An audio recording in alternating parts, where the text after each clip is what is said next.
Uh, Bwana Yesu asifiwe. Ninakusalimu katika jina la Yesu.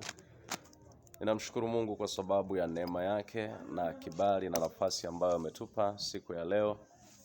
Jumapili ya leo nzuri kabisa ya tarehe 6 ya mwezi wa 4 mwaka wa 2025. Ni siku ya baraka na imekuwa njema sana kwetu. Tumemwona Mungu akitupa neema na baraka na kibali.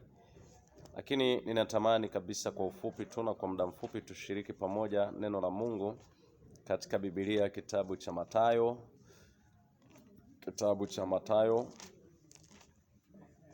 Tushiriki neno la Mungu kwa ufupi tu katika Biblia, kitabu cha Mathayo sura ya 5.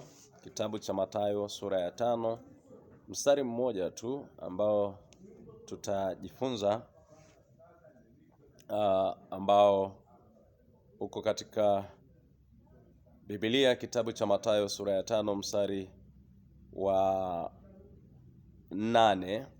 Anasema, heri wenye moyo safi, maana hao watamuona Mungu. Anasema heri wenye moyo safi, maana hao watamuona Mungu. Ndugu yangu, ninachotamani kuzungumza na moyo wako ni hiki. Katika nyakati na katika majira tulio nayo, ni nyakati ambazo wengi hawaangalii moyo safi. Wanachoangalia ni namna gani Mungu anashughulika na kile ambacho wanatamani watendewe. Wanaomba, tumekuwa wajuzi katika kuomba, tumekuwa na uzoefu mkubwa katika kuomba, katika kufunga na kuomba, katika kuombewa.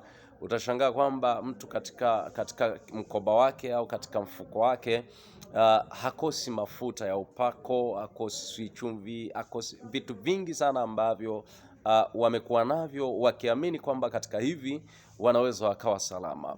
Lakini tunaweza tukatafuta usalama wa afya zetu, tunaweza tukatafuta usalama wa biashara zetu, wa kazi zetu, lakini tusiangalie moyo, usalama wa mioyo yetu, usalama wa maisha yetu baada ya kufa.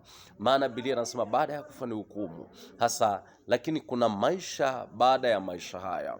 Kwa tunaweza tukavitegemea hivi vitu tu ambavyo vinaweza vikatusaidia kwa kitambo tu, lakini kumbe tayari ndani ya mioyo yetu tumeshamwacha Mungu.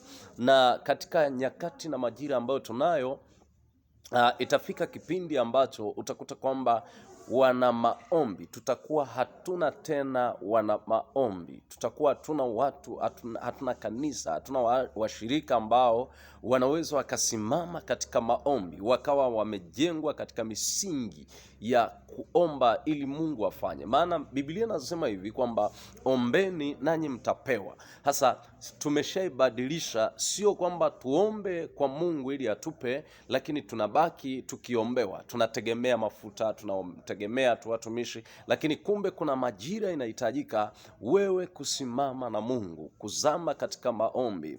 Wakati Hana akiwa na shida ya mtoto, kupata mtoto, lakini tunaona katika Biblia inawezekana aliombewa na watumishi wengi, inawezekana watumishi walimwekea mikono na kadhalika, lakini siku moja tu ambayo alisimama akasema, leo nitaenda madhabahuni pa Bwana, nitaumimina moyo wangu mbele za Mungu, nimweleze Mungu vile nilivyo, nimweleze Mungu ile shida nilionayo. Ndio siku hiyo ambayo Mungu alisikia maombi ya Hana na akambariki mtoto Samuel.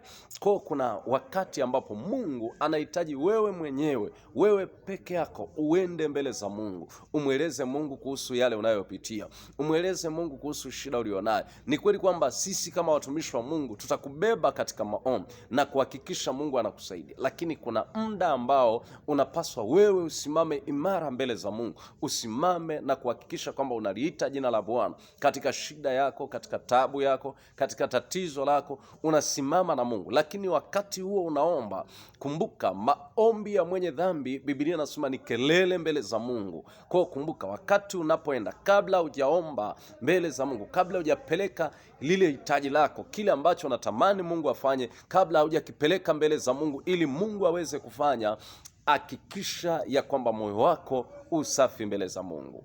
Ninakutakia neema ya Mungu, ninakutakia baraka za Mungu siku hii ya leo, Jumapili ya leo ya tarehe 6 ya mwezi huu wa 4. Mungu akaonekane katika maisha yako na kukusaidia upate neema ya kuhakikisha kwamba unautakasa moyo wako na uwe safi mbele zake, ili hata unapomwendea Mungu, unapoita Baba, naye aseme mwanangu. Mungu akubariki sana. Amen.